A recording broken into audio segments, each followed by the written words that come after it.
Hello everyone. आज के इस वीडियो में हम लोग कंप्यूटर नेटवर्किंग का क्विक रिवीजन करेंगे।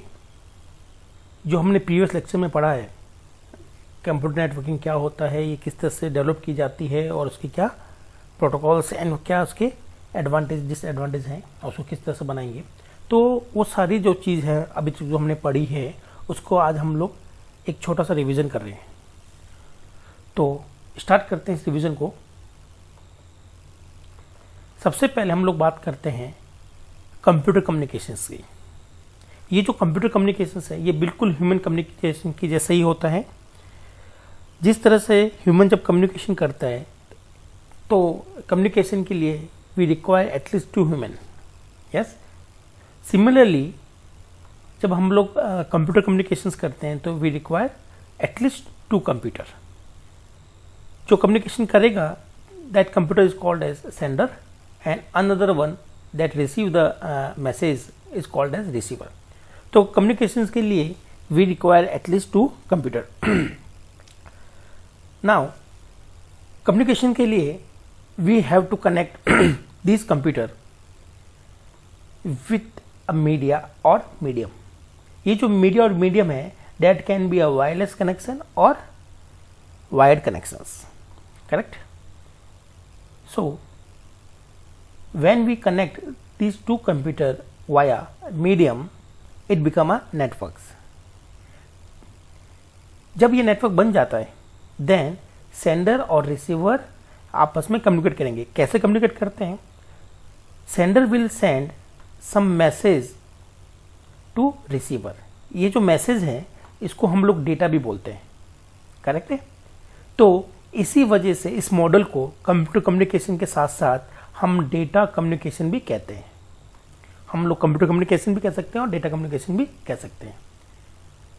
सो अभी तक हमने देखा कि हमारे पास कम्युनिकेशन करने के लिए जो रिक्वायर्ड कंपोनेंट है, first one is sender, second one is receiver, third one is media that connect 2 computers, fourth one is message और डेटा। जब सेंडर डेटा सेंड करता है रिसीवर को तो एटलीस्ट जो कम्युनिकेशन जो डेटा होगा वो रिसीवर को अंडरस्टैंडेबल होना चाहिए। सुनो, जैसे कि मैं जब आपको पढ़ाता हूँ, है ना, जब हम लोग आपस में कम्युनिकेट करते हैं तो मेरा कम्युनिकेशन के कुछ रूल्स होते हैं। वो रूल ये कहता है कि मैं आपको उसी लैंग्वेज में समझाऊं जिस लैंग्वेज में आप लोग समझ सकते हैं, लाइक हिंदी और इंग्लिश। हाँ, अगर मैं चाइनीज़ में यूज़ करता हूँ लैंग्वेज और अगर आपको चाइनीज़ नहीं आती तो मेरा डेटा जो आपसे तक ट्रांसफर हुआ है तो वो सेंसलेस है, क्योंकि आपको कुछ समझ में नहीं आ रहा रिसीवर को। उसी तरीके से जब sender computer send some data to receiver तो ये जो डेटा का जो फॉर्मेशन है, यस, वो इसी फॉर्मेट में होना चाहिए कि रिसीवर उसको समझ सके, उसको रिसीव कर सके। यस नो, तो यहाँ पर ये जो रूल है कि ये जो मैसेज या डेटा है वो दोनों से अंडरस्टैंडेबल होना चाहिए। यस, ये जो रूल्स हम लोग कम्युनिकेशन में फॉलो करते हैं इन्हीं रूल्स को हम लोग प्रोटोकॉल कहते हैं। तो प्रोटोकॉल ये भी फॉलो कर रहा है और सेम प्रोटोकॉल ये भी फॉलो कर रहा है। प्रोटोकॉल मतलब रूल्स, कम्युनिकेशन के जो रूल्स सेटअप किए जाते हैं कि कंप्यूटर किस तरह से डेटा सेंड करेगा, किस फॉर्मेट में सेंड करेगा ताकि रिसीवर को उसको मिल जाए। तो इन्हीं रूल्स को हम लोग प्रोटोकॉल कहते हैं। क्लियर? तो कंप्यूटर कम्युनिकेशन करने के लिए ये 5वां कंपोनेंट है हमारा। तो हमने देखा कि अभी तक कंप्यूटर कम्युनिकेशन करने के लिए या डाटा कम्युनिकेशन करने के लिए 5 मेजर कंपोनेंट हमें चाहिए होते हैं। First sender, second receiver, third is media that can be a physical और wireless, fourth one is data जिसको हम लोग मैसेज भी कह सकते हैं और fifth one is a protocols. इन्हीं 5 कंपोनेंट से हमारा 2 कंप्यूटर या 2 से ज़्यादा कंप्यूटर आपस में कम्युनिकेट करते हैं। क्लियर? तो ये तो हमारा डाटा कम्युनिकेशन हो गया। तो यही चीज़ हम लोग पूरी नेटवर्किंग में पढ़ने वाले हैं कि किस तरह से सेंडर हमारे रिसीवर को मैसेज भेजेगा, किस तरह से हम लोग दोनों कनेक्ट करेंगे, क्या वो रूल्स होंगे। तो हम लोग कंप्यूटर नेटवर्किंग में इन्हीं 5 कंपोनेंट के ऊपर डिस्कशन शुरू करते हैं।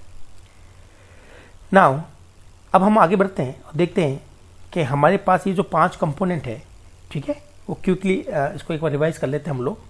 First one is sender. Sender is a device which send the data.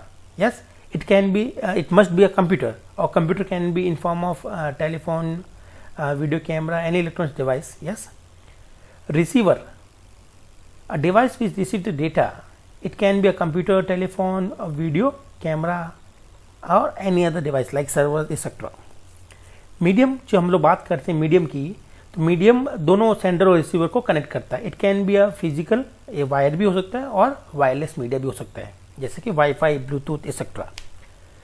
Then message और डेटा, वो इंफॉर्मेशन जो सेंडर रिसीवर को भेज रहा है उसको हम लोग डेटा कहते हैं। जो डेटा की जो फॉर्म होती है, यस, वो फॉर्म टेक्स्ट भेज सकता है, नंबर भेज सकता है, ऑडियो, वीडियो, इमेजेस। तो ये 5 तरह के डाटा सेंडर रिसीवर को भेज सकता है डाटा कम्युनिकेशन में।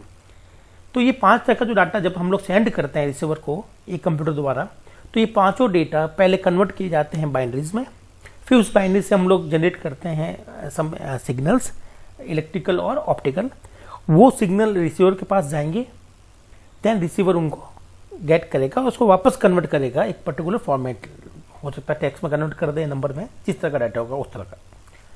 Then last protocol. प्रोटोकॉल जो है हमारे कम्युनिकेशन के जो रूल्स हैं, तो वो प्रोटोकॉल है। जैसे कि जो मैसेज का फॉर्मेशन होना चाहिए सेंडर द्वारा, वो रिसीवर को अंडरस्टैंडेबल होना चाहिए। वो सेंडर उसी स्पीड में डेटा को भेजेगा जिस स्पीड से रिसीवर उसको कैप्चर कर सकता है। तो ये सारे के सारे 5 कंपोनेंट मिलकर हमारे पूरे के पूरे चैप्टर का बेस बनते हैं। हम इन्हीं चीज़ों को आगे डिटेल में पढ़ते हैं। क्लियर? अब हम बात करेंगे कि ये जो कम्युनिकेशंस है, जो हम कंप्यूटर कम्युनिकेशंस की बात कर रहे हैं, क्लियर, तो उसमें क्या डिपेंडेंट कंपोनेंट हमें चाहिए, ठीक है, हमें मतलब क्या क्या और रिक्वायरमेंट होगी। तो ये जब हम लोग सेंडर और रिसीवर और मीडिया की हम लोग बात करते हैं, क्लियर, तो ये चीज़ जो हम लोग नेटवर्क के नाम से पढ़ेंगे कि हम लोग सेंडर रिसीवर को किस तरह से मीडिया को यूज़ करते हुए कनेक्ट करते हैं, तो ये सब चीज़ नेटवर्किंग कहलाती है। देन हम लोग बात करेंगे सर्विसेज की कि भाई नेटवर्क तो बन गया, अब हम लोग बात करेंगे कि मैसेज का फॉर्मेशन क्या होना चाहिए, वो किस तरह से सेंडर से रिसीवर तक पहुंचेगा, कब पहुंचेगा, किस मीडियम के थ्रू पहुंचेगा। तो सर्विस के अंदर हम लोग मेजरली प्रोटोकॉल और डाटा, या जिसको हम लोग मैसेज भी कहते हैं, उसके बारे में हम लोग पढ़ेंगे। तो आपने इन 5 कंपोनेंट को 2 टॉपिक में तोड़ दिया, नेटवर्क और उसकी सर्विसेज। क्लियर? नाउ हम शुरुआत करेंगे नेटवर्क से। तो ये नेटवर्क क्या है? नेटवर्क सिर्फ और सिर्फ 2 कंप्यूटर का कनेक्शन है, या 2 से ज़्यादा कंप्यूटर का कनेक्शन। तो जब इसकी डेफिनेशन देखते हैं तो हम लोग यही भी बोलते हैं कि computer network is a collection of interconnected computers, yes, so that they can communicate which each other. Correct? अब ये जो प्रोसेस होता है 2 कंप्यूटर को जोड़ना, correct, using any media, is called as networking. अब नेटवर्किंग में मिनिमम 2 डिवाइसेस का होना बहुत जरूरी है, एंड ये 2 डिवाइस से बढ़ाकर हम लोग कितने भी कंप्यूटर को आपस में कनेक्ट कर सकते हैं। तो that is all about small introduction about the network क्या है और नेटवर्किंग क्या है। नाउ अब हम बात करेंगे कि जो डाटा कम्युनिकेशंस है, यस, वो डेटा एक जगह से दूसरी का ट्रांसफर करता है, यस, एक कंप्यूटर से दूसरे कंप्यूटर। तो हम लोग ऐसा क्यों कर रहे हैं? क्लियर? तो हमें क्या एडवांटेज मिलने वाले नेटवर्क से? तो हमने पहले देखा कि नेटवर्क से हमें जो एडवांटेज मिलेंगे नेटवर्किंग करने से, पहला है कि 2 कंप्यूटर आपस में डेटा को शेयर कर सकते हैं, yes. Now second one is resource sharing. जब कंप्यूटर नेटवर्क बन जाता है तो हम लोग 2 कंप्यूटर के जो रिसोर्सेज है, resources can be hardware like printer, scanner, fax, है ना, it can be a software also, it can be a data, local file etcetera. तो जब 2 कंप्यूटर जुड़ जाते हैं तो एक कंप्यूटर दूसरे कंप्यूटर की फाइलों को एक्सेस कर सकता है, एक कंप्यूटर दूसरे डिवाइस को एक्सेस कर सकता है। जैसे कि हमने जब जनरली मॉडल देखते हैं बैंकिंग वगैरह में, तो वहाँ पर 5 से 6 कंप्यूटर होते हैं और एक प्रिंटर होता है। तो ये 5-6 कंप्यूटर मिलकर उसी प्रिंटर को यूज़ कर रहे होते हैं, करेक्ट है? नहीं तो अगर नेटवर्किंग नहीं करें तो हमें 5 कंप्यूटर के लिए 5 प्रिंटर चाहिए होंगे। तो नेटवर्किंग से हमें ये एडवांटेज मिल जाता है कि हम उस प्रिंटर को शेयर कर रहे हैं बिटवीन ऑल 5 कंप्यूटर्स। तो इससे हमें क्या एडवांटेज मिलता है शेयरिंग से? तो शेयरिंग से हमारे पास कॉस्ट सेविंग हो जाती है इस पर्पज से। देन हम जो हमारा जो मेजर पार्ट है आज की डेट में जो नेटवर्क हम लोग यूज़ करते हैं वो है कोलैबोरेटिव यूज़र इंटरेक्शंस, कि एक यूज़र दूसरे यूज़र से इंटरेक्ट कर सकता है। क्लियर? जैसे कि हम लोग आपस में कम्युनिकेट करते हैं इन दिनों थ्रू वाया यूट्यूब चैनल और व्हाट्सअप, ये सभी के सभी जो कंप्यूटर हमारे और आपके मोबाइल और लैपटॉप वगैरह, ये सभी ना सभी किसी नेटवर्क के थ्रू जुड़े हुए हैं और हम इसके थ्रू हमारा यूजर इंटरेक्शंस कर रहे हैं। तो ये तो थे कुछ एडवांटेज कंप्यूटर नेटवर्क के। और साथ ही एक और एडवांटेज भी है, वो है इंक्रीज स्टोरेज। मान लीजिए हमें डाटा स्टोर करना है, क्लियर। तो जब हम लोग डाटा स्टोर करते हैं तो मेरे कंप्यूटर के पास एक लिमिटेड स्टोरेज होती है, ठीक है। मान लीजिए मेरे पास में जो स्टोरेज है वो 100 GB है, करेक्ट। तो मैं 100 GB से ज़्यादा डाटा स्टोर नहीं कर सकता, क्लियर। तो हम लोग क्या करते हैं, हम लोग दो कंप्यूटर को जब नेटवर्क में जोड़ देते हैं तो वो जो डाटा है वो हम लोग दोनों कंप्यूटर पर स्टोर कर सकते हैं। तो मैं मान के चलता हूँ कि एक कंप्यूटर के पास 100 GB है, दूसरे के पास भी 100 GB है। इस तरह से नेटवर्किंग पर जुड़ने के बाद हमें टोटल 200 GB का स्टोरेज मिल जाता है। जैसे कि आपको मैं एक्सप्लेन कर देता हूँ सिंपल भाषा में, कि जब हम लोग अपनी फ़ोटो अपलोड करते हैं फेसबुक या social media, any social media, तो वो जो फ़ोटो है वो हमारे मोबाइल से निकल कर सर्वर पर स्टोर हो जाती है, तो वो वहाँ जाकर स्टोर हो रही है। तो आपने देखा कि हम जब कोई फ़ोटो स्टोर कर रहे हैं तो उसका जो लोकेशन है कि वो कहाँ जाकर स्टोर हो रही है, फेसबुक के सर्वर पर हो रही है। तो हम फेसबुक की जो स्पेस है उसमें भी डाटा स्टोर कर रहे हैं, क्लियर। ताकि अगर हम लोग अपनी डिवाइस भी चेंज करते हैं, अगर मैं मोबाइल चेंज कर लेता हूँ या फिर मोबाइल की जगह लैपटॉप यूज़ कर फिर उसके थ्रू मैं फेसबुक चलाता हूँ, तो मुझे वो वहाँ पर भी दिखेगी। तो हमारी जो स्टोरेज भी है वो भी इंक्रीज़ हो रही है और पोर्टेबिलिटी एक बहुत अच्छी आ रही है कि हम डिपेंडेंट नहीं है। जैसे मैंने अपने फेसबुक मोबाइल से फेसबुक को चलाया, उस पर कोई फ़ोटो अपलोड की, तो उस फोटो को देखने के लिए मैं कंप्यूटर का यूज़ करता हूँ, लैपटॉप यूज़ करता हूँ थ्रू ब्राउज़र, तो मुझे आसानी से दिख जाएगी। तो वो जो फोटो दिख रही है वो मेरे मोबाइल से नहीं दिख रही है, वो मोबाइल से अपलोड होकर फेसबुक के सर्वर पर चली गई है और फेसबुक के सर्वर से हमें दिखाई दे रही है, क्लियर। फिर हम बात करते हैं कि जब हम लोग दो कंप्यूटर जोड़ते हैं तो वो पॉइंट टू पॉइंट कनेक्शन भी हो सकता है और मल्टी पॉइंट कनेक्शन भी हो सकता है। ये थोड़ा सा अच्छा टॉपिक है, इसको एक बार हम लोग अच्छे से देखेंगे। पॉइंट टू पॉइंट और मल्टी पॉइंट कनेक्शंस, ये होता क्या है। पॉइंट टू पॉइंट कनेक्शन का मतलब है कि हमारे पास जो मीडिया है उससे केवल और केवल दो कंप्यूटर जुड़े हुए हैं, या अगर हम लोग इसको रिवर्स समझें तो दो कंप्यूटर को जोड़ने के लिए एक मीडिया यूज हुआ है और ये मीडिया जो है, जो कनेक्शन है, वो किसी थर्ड कंप्यूटर द्वारा यूज नहीं होगा। This connection is called point two point connections. हाँ, एक और पॉसिबिलिटी है कि हमारे पास एक मीडिया है, इससे हमने एक कंप्यूटर जोड़ दिया, दूसरा कंप्यूटर जोड़ दिया, यस, इस तरह से हमने यहाँ से तीसरा कंप्यूटर जोड़ दिया, चौथा कंप्यूटर जोड़ दिया। तो अगर हम लोग देखते हैं, ये पांचवा कंप्यूटर भी जोड़ देता हूँ, तो हमने देखते हैं कि ये जो एक ही केबल है, ये केबल पांचों कंप्यूटर के बीच कॉमन है। तो इस तरह का जो कनेक्शन बनाते हैं तो उसको हम लोग बोलते हैं मल्टी पॉइंट कनेक्शन, के इस कनेक्शन पर मल्टीपल पॉइंट दे रखे हैं, 1 2 3 4 और 5। जबकि ये जो मल्टी पॉइंट कनेक्शंस है, शेयरेबल जो कनेक्शंस है, ये जो कम्युनिकेशंस करते हैं तो इनका यूज कोई भी पांचों कंप्यूटर कर सकता है इस केबल का। जबकि जब हम लोग बात करते हैं इस तरह के मॉडल की, तो इस तरह के मॉडल में इस मीडिया का यूज केवल ये दो कंप्यूटर करेंगे, थर्ड कंप्यूटर यूज नहीं करेगा। तो ये कहलाता है पॉइंट टू पॉइंट कनेक्शंस। तो मैं अब इसको इरेज कर देता हूँ पॉइंट टू पॉइंट कनेक्शन के डायग्राम्स को। नाउ अब हम आगे बढ़ते हैं और देखते हैं कि हमारे पास में और क्या है और हमने अभी तक क्या देखा है। अब हम बात करेंगे कि जो पॉइंट टू पॉइंट कनेक्शन है उसका छोटे से डायग्राम हमने बनाए हैं। तो ये वायर कनेक्शन से बनाया है, ये वायरलेस कनेक्शन से बनाया है, ठीक है। इसी तरह से ये मल्टी पॉइंट या मल्टी ड्रॉप कनेक्शन है, जिसमें एक ही केबल को 1 2 3 और 4, ये 4 कंप्यूटर मिलकर उसी केबल को यूज कर रहे हैं। नाउ जब हम लोग कंप्यूटर को कनेक्ट कर देते हैं किसी भी मीडिया के थ्रू, चाहे वो मल्टी पॉइंट हो चाहे वो पॉइंट टू पॉइंट हो, तो अब क्वेश्चन ये खड़ा होता है कि डाटा कहाँ से कहाँ तक जाएगा। तो हमारे पास में कुछ तरीके होते हैं, ठीक है, कम्युनिकेशंस के कुछ मेथड है। पहला है सिंप्लेक्स, फिर डुप्लेक्स, फिर हाफ डुप्लेक्स है, देन फुल डुप्लेक्स है, जिसको हम लोग डुप्लेक्स भी कहते हैं। तो ये क्या कहना चाह रहे हैं, इस टॉपिक में हम लोग क्या पढ़ा है। तो इस टॉपिक में हमने ये देखा था कि सिंप्लेक्स के अंदर एक तो होता है सेंडर और एक होता है रिसीवर, और डेटा हमेशा सेंडर से रिसीवर की तरफ जाएगा। इसका रिवर्स पॉसिबल नहीं है कि यहां से रिसीवर से डेटा निकलकर सेंडर तक पहुंचा। तो ये जो डिवाइस है ये सेंडर है और हमेशा ये सेंडर ही रहेगी। बिल्कुल जैसे कि मेरा, अगर हम लोग बात करें टीवी की और रिमोट की, तो मेरा रिमोट एक सेंडर डिवाइस है जो कि टीवी को सिग्नल सेंड करता है। तो रिमोट जो सेंडर है, sender will remain sender always.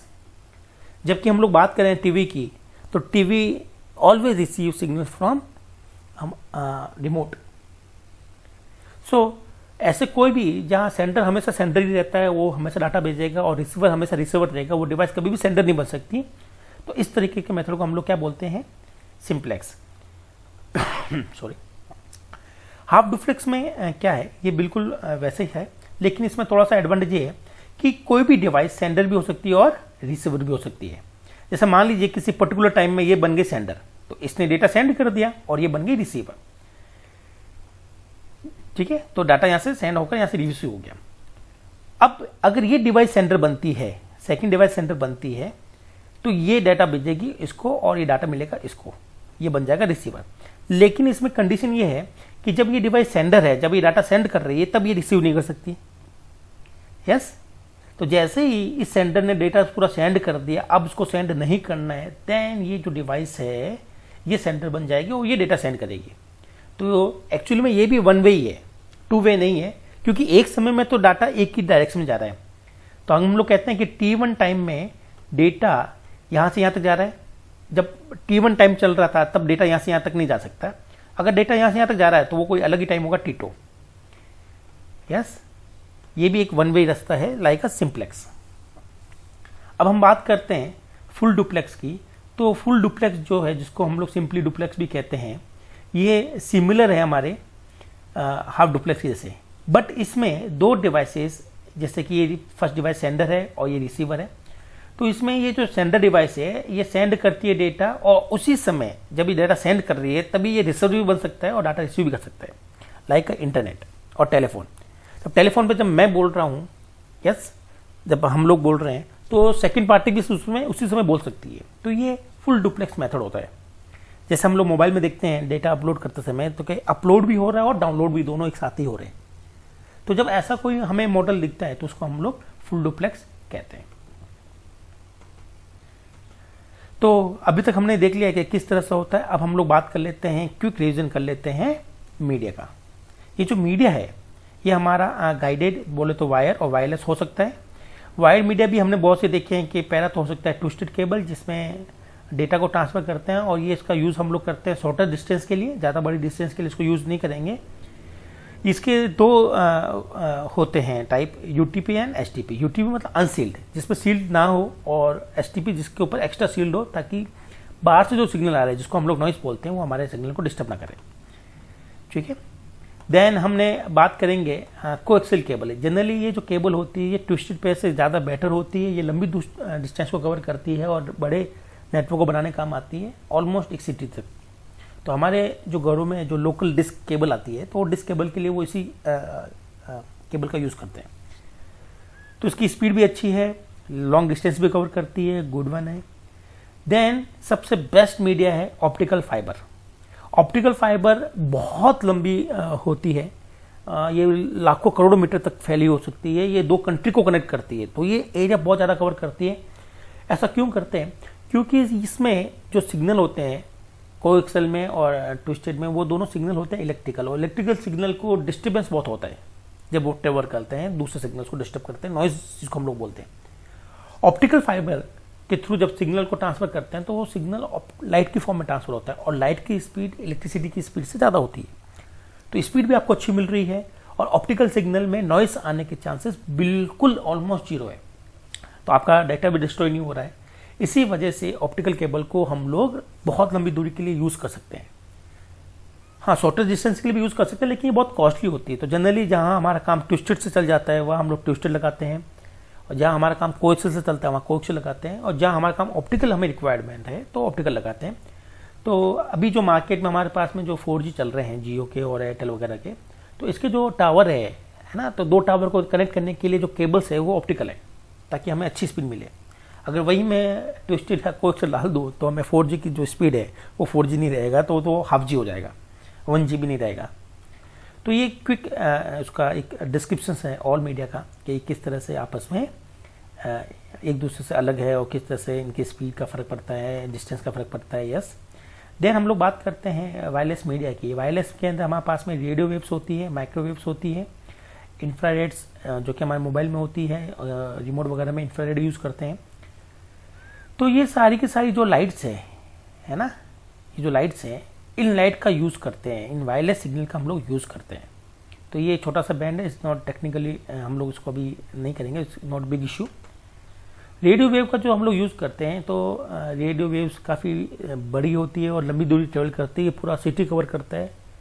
जो हम लोग एफएम सुनते हैं, है ना, वो जनरली जिनके पास जो टावर्स है वो रेडियो वेव्स पर काम करते हैं, और वो टावर, एक टावर ही काफ़ी है एक सिटी में, तो वो काफ़ी लंबी दूरी तक सिग्नल को भेजते हैं। देन हम लोग बात करते हैं माइक्रोवेव की। माइक्रोवेव थोड़ा सा छोटी वेव होती है, और जितनी छोटी वेव होगी वो कम दूरी डिस्टेंस करेगी। तो माइक्रोवेव का जो यूज़ हम लोग करते हैं डाटा ट्रांसफर के लिए, वो हम लोग जनरली मोबाइल के लिए करते हैं। इसीलिए माइक्रोवेव का जब हम लोग यूज़ करेंगे मोबाइल टावर में, तो मोबाइल टावर हमारे पास में बहुत ज़्यादा होते हैं as compare to radio tower. तो अगर आपने आसपास भी देखा होगा तो आपको जितने भी टावर दिख रहे हैं सबके सब मोबाइल टावर हैं, और ये थोड़ी सी डिस्टेंस पे लगाते हैं, करीबन 3 से 4 किलोमीटर की दूरी पर हो सकते हैं। क्यों इनको बार बार इसलिए लगाते हैं, क्योंकि ये जो माइक्रोवेव्स हमारी हैं वो ज़्यादा सिग्नल दूर मतलब ट्रेवल नहीं कर पाती। तो एक जगह से दूसरी जगह अगर हम लोग कोई सिग्नल भेजते हैं तो हमें नीड टावर्स, हमें टावर चाहिए होंगे। तो वो एक टावर से टावर, दूसरे टावर से टावर जाती है, और इस तरह से सिग्नल ट्रेवल करता है सेंडर टू रिसीवर के बीच। देन हम बात करते हैं इंफ्रारेड। इंफ्रारेड जो हमारे घरों में जो डिवाइसेस होती है, वायरलेस डिवाइसेस, जैसे कि टीवी रिमोट हो गया, यस, और एसी का रिमोट हो गया। तो ये जो छोटी मोटी चीज़ें हम लोग रात दिन देखते हैं, इनसे जो रेस निकलती है, जो वेव निकलती है, वो इंफ्रारेड होती है। तो होम एंटरटेनमेंट हो सकता है, कॉर्डलेस माउस वगैरह जो भी हम लोग यूज़ करते हैं, ये सब इंफ्रारेड पर काम करता है, और ये इनकी दूरी और भी कम हो जाती है, ये कुछ मीटर तक ही चलती है। फिर हम बात करते हैं ब्लूटूथ कम्युनिकेशंस। ब्लूटूथ कम्युनिकेशन में ही हम लोग इंफ्रारेड यूज़ करते हैं, लेकिन ये थोड़ा सा बेटर टेक्नोलॉजी यूज़ करता है देन रिमोट और other wireless communication devices. Again इसकी दूरी भी कम होती है, और ये वन डायरेक्शनल होते हैं, तो काफ़ी कनेक्टेड रखते हैं, और ये डिवाइसेस का एरिया बहुत कम होता है। देन लास्ट सबसे बड़ा सैटेलाइट लिंक। सैटेलाइट लिंक से जो वेव्स निकलती है वो सैटेलाइट वेव निकलती है, और सैटेलाइट वेव बहुत लंबी दूरी ट्रेवल करती है। अगर आप इस डायग्राम को ध्यान से देखें तो अर्थ पर दो अलग अलग जगह पर, एक यूरोप में टावर है, एक एशिया में टावर है। यूरोप का टावर जो सिग्नल है भेजेगा तो वो इतना दूर भेजता है कि उसको एक सैटेलाइट के थ्रू ही ट्रांसफर किया जा सकता है। तो जब यहाँ से सिग्नल ऊपर की तरफ जाता है तो उसको अपलिंक कहते हैं, और यहाँ से जब सिग्नल नीचे की तरफ आता है तो उसको डाउनलिंक कहते हैं। क्योंकि ये फुल डुप्लेक्स होता है, तो ये अपलिंक और डाउनलिंक दोनों ही एट अ टाइम हो सकते हैं। तो ये तो थे हमारे वायरलेस मीडिया जो हमने देखे और उनकी वर्किंग देखी। अब हम लोग बात करते हैं नेटवर्क डिवाइसेस की, कि हमने कौन कौन सी नेटवर्क डिवाइसेस पढ़ी है।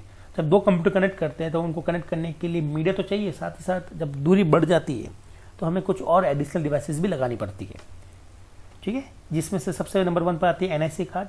ये हमारे कंप्यूटर या लैपटॉप में होती है, जिसमें हम लोग इंटरनेट की जो केबल होती है, ब्रॉडबैंड की केबल होती है, उसको इंसर्ट करते हैं। इस केबल को हम लोग RJ45 कहते हैं। तो ये एनआईसी कार्ड है जो हमारे लैपटॉप वगैरह में फिजिकल कनेक्शन के लिए यूज़ करते हैं हम लोग। सॉरी,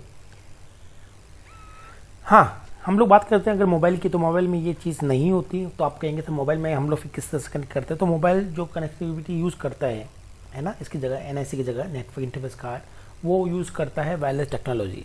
तो हमें इस तरह के कार्ड की रिक्वायरमेंट नहीं रहती। अब हम बात करते हैं मॉडेम की। तो मॉडेम अगेन ये एक वो डिवाइस है जो कि फिजिकल मीडिया के लिए, फिजिकल नेटवर्क के लिए हमें रिक्वायरमेंट है। तो अगर हमारे घरों में ब्रॉडबैंड है तो उसके लिए एक मॉडेम होगा।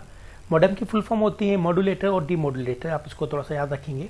मॉड्यूलेटर क्या करता है, हमारा जो कंप्यूटर जो सिग्नल बनाता है वो हमेशा एक बाइनरी बनाता है, और बाइनरी सिग्नल को ये मॉडेम को देता है, और मॉडेम इसको एनालॉग सिग्नल में बनाता है, इलेक्ट्रिकल सिग्नल में बनाता है। ये इलेक्ट्रिकल सिग्नल ट्रेवल करते हुए दूसरे मॉडेम तक पहुंचते हैं। फिर जो रिसीवर साइड पर जो मॉडेम होता है वो उसको दोबारा कन्वर्ट करता है डिजिटल सिग्नल में 01 में, और उस कंप्यूटर को देता है। इस तरह से कम्युनिकेशन को किया जाता है। देन हब जब हम लोग यूज़ करते हैं तब हमें ज़्यादा डिवाइसेस की जरूरत पड़ती है। जनरली हम लोग उसको स्टार टोपोलॉजी में यूज़ करते हैं हम। तो ये क्या करता है, ये एक कनेक्टिंग डिवाइस है जो कि मल्टीपल कंप्यूटर को एक साथ बेटर वे से जोड़ती है। नाउ अब हम बात करेंगे ब्रिज की। तो ब्रिज एक तरह का हब ही होता है, बट ये जो कनेक्ट करता है, ठीक है, दो अलग अलग नेटवर्क कनेक्ट कर सकता है। जैसे मान लीजिए हमारे पास में एक लैब है जिसमें 10-15 कंप्यूटर आपस में जुड़े हुए हैं, और एक दूसरी लैब है फर्स्ट फ्लोर पर जिसमें भी 10-15 कंप्यूटर आपस में जुड़े हुए हैं, ठीक है। तो दो नेटवर्क ऑलरेडी एग्जिस्ट हमारे पास। अब दोनों नेटवर्क को जोड़ने के लिए हम लोग क्या यूज़ करेंगे, हब यूज़ करेंगे। तो यहाँ पर एक हब स्विच ब्रिज यूज़ करेंगे। ये जो हब है ये दो कंप्यूटर को जोड़ा हुआ है। इस हब 2 ने सी और डी को आपस में कनेक्ट किया रखे हैं, तो ये दो नेटवर्क बन चुके हैं आपस में। ब्रिज दो हब को आपस में कनेक्ट करता है ताकि दो छोटे छोटे नेटवर्क मिलकर एक बड़ा नेटवर्क बन सके। देन हम स्विच की बात करते हैं। स्विच बिल्कुल ब्रिज जैसा ही होता है, लेकिन ये थोड़ा सा इंटेलिजेंट होता है। तो ये जानता है कि डेटा सेंटर कौन सा भेज रहा है, किसको भेज रहा है, तो उसी को भेजता है। तो ये बेटर डिवाइस है। देन अदर गेटवे सबसे इंटेलिजेंट डिवाइस है, और ये बड़े नेटवर्क में इसको हम लोग यूज़ करते हैं। जनरली इसको गेटवे को हम लोग लेबोरेटरी और छोटे ऑफिसेज में यूज़ नहीं करते हैं। तो जो गेटवे यूज़ करते हैं जनरली जो कंपनीज होती है लाइक BSNL वगैरह, एयरटेल, उनके पास बड़े बड़े गेटवे होते हैं और ये काफ़ी बड़े नेटवर्क को जोड़ने के लिए यूज़ करते हैं। Then router again it is a very good communication device, जो कि हमारे कंप्यूटर को राउटर करता क्या है, हमारे जो नेटवर्क है उस नेटवर्क को जो ISP है, इंटरनेट सर्विस प्रोवाइडर, जो हमें नेटवर्क देते हैं जैसे BSNL, एयरटेल, जियो, उनसे कनेक्ट करता है। तो ये कनेक्टिविटी के लिए यूज़ होता है, ये बेटर है सबसे। और ये बहुत लार्ज नेटवर्क को जोड़ता है। जो सारे डिवाइसेस हम बात कर रहे हैं ये सभी डिफर करती है एक दूसरे से कि कितने कंप्यूटर ये जोड़ सकते हैं और किस स्पीड पर जोड़ सकते हैं। तो राउटर सबसे बेस्ट होता है, ये थोड़ा सा कॉस्टली होता है अदर्स से। देन वी यूज़ रिपीटर और एम्पलीफायर। रिपीटर एम्पलीफायर जो है वो राउटर के अंदर ही आते हैं एक्चुअल में। तो एम्पलीफायर और रिपीटर में क्या डिफरेंस है, जब सिग्नल ट्रेवल करते हैं लंबी दूरी के लिए तो सिग्नल के अंदर नॉइस आ सकती है या सिग्नल की स्ट्रेंथ कम हो सकती है। तो आप यहाँ पर इसकी हाइट देखें तो हाइट इसकी कम हो गई है और उस सिग्नल को डिस्ट्रॉय हो गया किसी भी वजह से, किसी दूसरे सिग्नल की वजह से ना। तो एम्पलीफायर का हम लोग यूज़ करते हैं, तो एम्पलीफायर क्या करता है, इस सिग्नल की स्ट्रेंथ को बढ़ा देता है वापस, लेकिन सिग्नल वैसा का वैसा रहता है, अनकरेक्ट का इनकरेक्ट। जबकि रिपीटर क्या करता है, रिपीटर अगर कोई भी सिग्नल जिसकी स्ट्रेंथ कम हो चुकी है, जिसमें कोई नॉइस आने की वजह से उसका शेप बिगड़ गया है ना, डाटा बिगड़ गया हमारा, तो रिपीटर सिग्नल को दोबारा रीजनरेट करके उसको ओरिजिनल सिग्नल के जैसा बना देता है। तो repeater is much better than amplifier. और ये आपको अलग से ज़रूरत नहीं है आपको, ये आपको उसी में मिल जाएंगे मॉडेम के अंदर या रूटर के अंदर। अब हम बात करते हैं कंप्यूटर नेटवर्क की। तो कंप्यूटर नेटवर्क को हमने ब्रॉडली कैटेगराइज किया है 4 में, पैन, लैन, मैन और वैन। पर्सनल एरिया नेटवर्क जिसमें दो कंप्यूटर छोटा सा नेटवर्क बनता है, जैसे हमारा लैपटॉप हो गया, हमारा प्रिंटर हो गया, हमारा कीबोर्ड, माउस, CPU से जुड़े रहते हैं, तो छोटा सा नेटवर्क बनता है जो कि पर्सनल यूज़ के लिए है, अदर कंप्यूटर्स को यूज़ नहीं कर सकते। तो ये जो नेटवर्क हमने बनाया है ये है पर्सनल एरिया नेटवर्क, ठीक है। देन हम मूव करते हैं लोकल एरिया पर। लोकल एरिया में हम लोग दो पर्सनल एरिया या दो से ज़्यादा पर्सनल एरिया को जोड़कर हम एक बड़ा सा नेटवर्क और बना देते हैं, जिसको हम लोग लोकल एरिया नेटवर्क कहते हैं। इसकी जो लेंथ है ये एक बिल्डिंग तक होती है, या एक स्कूल तक या एक ऑफिस तक, है ना, इससे ज़्यादा नहीं। तो लोकल एरिया नेटवर्क के अंदर आइडियली 10 से 15 कंप्यूटर या 20 कंप्यूटर तक जोड़े जाते हैं। अगर ज़्यादा कंप्यूटर है तो हम लोग 2 लैन बना देते हैं उसकी। मैन उससे बड़ा होता है, मैन मल्टीपल लैंस को जोड़ता है और ये पूरी सिटी को कवर करता है। तो मान लीजिए हमारे पास एक सिटी है जिसमें अलग अलग ऑफिसेज हैं हमारे, तो सारे ऑफिसेज की जो लैन बने हुए हैं, इस लैन को, इस लैन को, इसको और इसको, सबको आपस में जोड़ देते हैं और एक मैन बन जाते हैं। उसी तरीके से हमारे पास में अब आता है वैन, वाइड एरिया नेटवर्क, जो कि 2 मैन को जोड़ता है।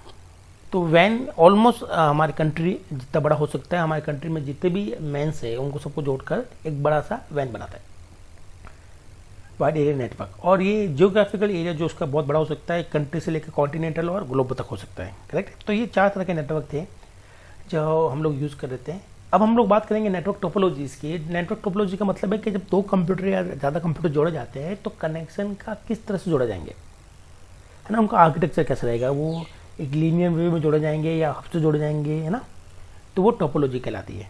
तो तो हमारे पास जो टोपोलॉजी है वो बस, रिंग, स्टार और मैश 4 मेजर टोपोलॉजी होती है। देन हाइब्रिड, जिसको हम लोग ट्री भी कहते हैं, ये दो कोई भी बस रिंग का जो मिक्सर होता है उसको हम लोग हाइब्रिड, कोई भी मिक्सर आप किसी को भी दो आपस में जब टोपोलॉजीज को मिक्स कर देंगे तो वो हमारा हाइब्रिड बनता है।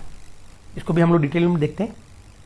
पहला है बस। बस का एक पर्टिकुलर आर्किटेक्चर होता है। बस के अंदर एक केबल होती है जिससे सारे कंप्यूटर आपस में करते हैं, जिसको हम लोग मल्टी पॉइंट कनेक्शन है एक्चुअली में, ये है ना जो हमने अभी जस्ट पढ़ा था।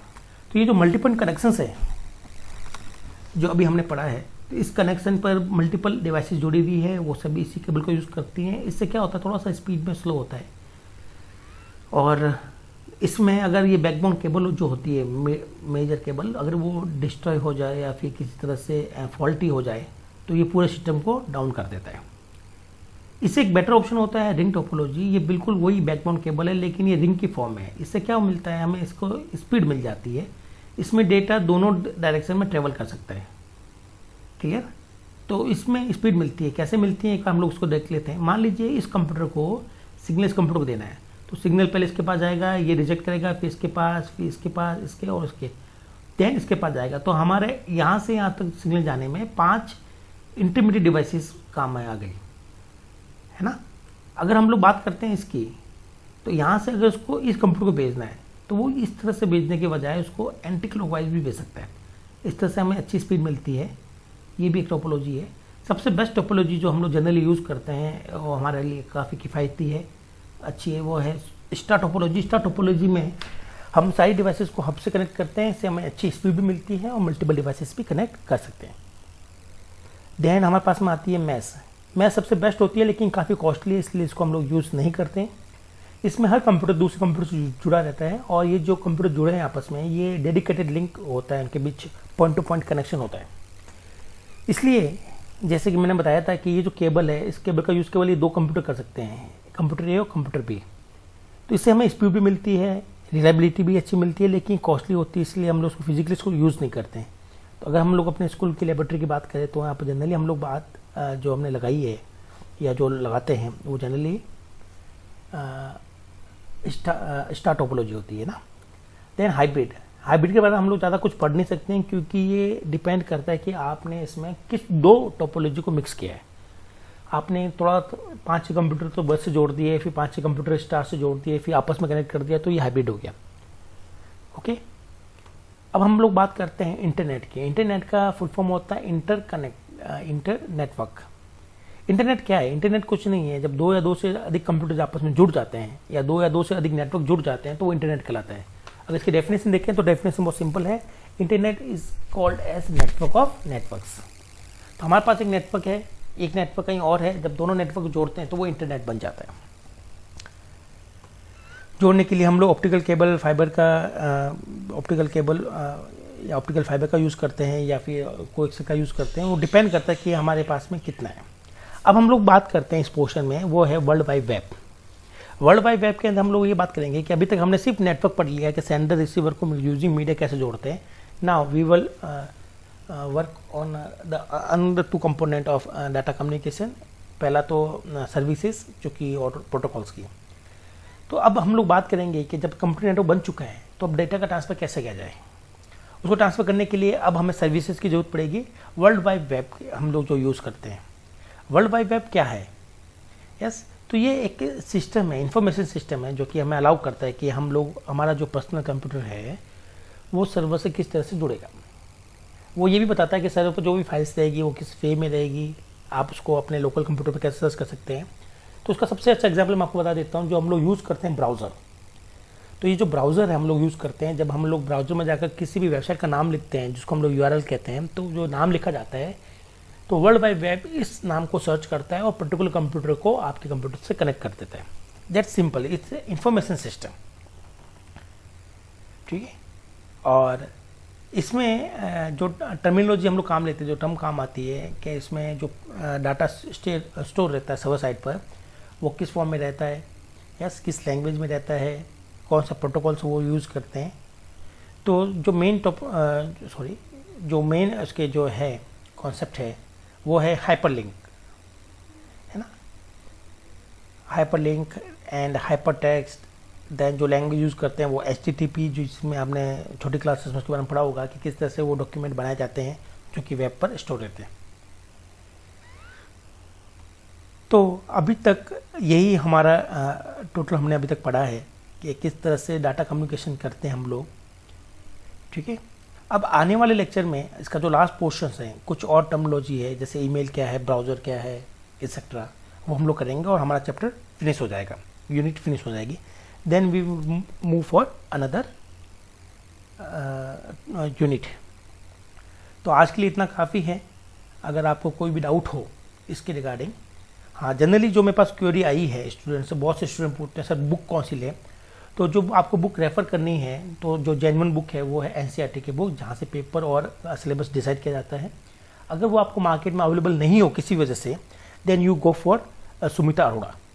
ये हम लोग रेफरेंस बुक है। तो मेजरली हम जो पढ़ रहे हैं, आपको जो कंटेंट लिखने हैं वो हमारे वीडियो से आपको मिल जाएंगे कंटेंट, आपको बुक की ज़रूरत नहीं है इतनी। हाँ, अपने रेफ़र के लिए आप लोग कर सकते हो, तो डजंट मैटर कि आप लोग कौन सी बुक यूज़ कर रहे हैं। I prefer NCERT। Sumita Arora के काफ़ी वर्जन आए हैं मार्केट में, तो अभी हमारे सिलेबस में कुछ लेटेस्ट चेंजेस हुए हैं। उस वजह से जो सुमिता अरोड़ा जब आप लोग परचेस करें तो एक बार अपना सिलेबस जरूर मैच कर लें। सिलेबस आपको CBSE की वेबसाइट पर मिल जाएगा लेटेस्ट, जो हम लोग फॉलो कर रहे हैं। तो जब आप लोग बुक खरीदने जाए तो एक बार आप प्लीज़ उसमें से सिलेबस को भी मैच कर लें, ठीक है। और अगर इसके अलावा भी और कोई क्वेरी है आप लोगों की तो आप मुझसे पूछ सकते हो। Till then, thank you, bye.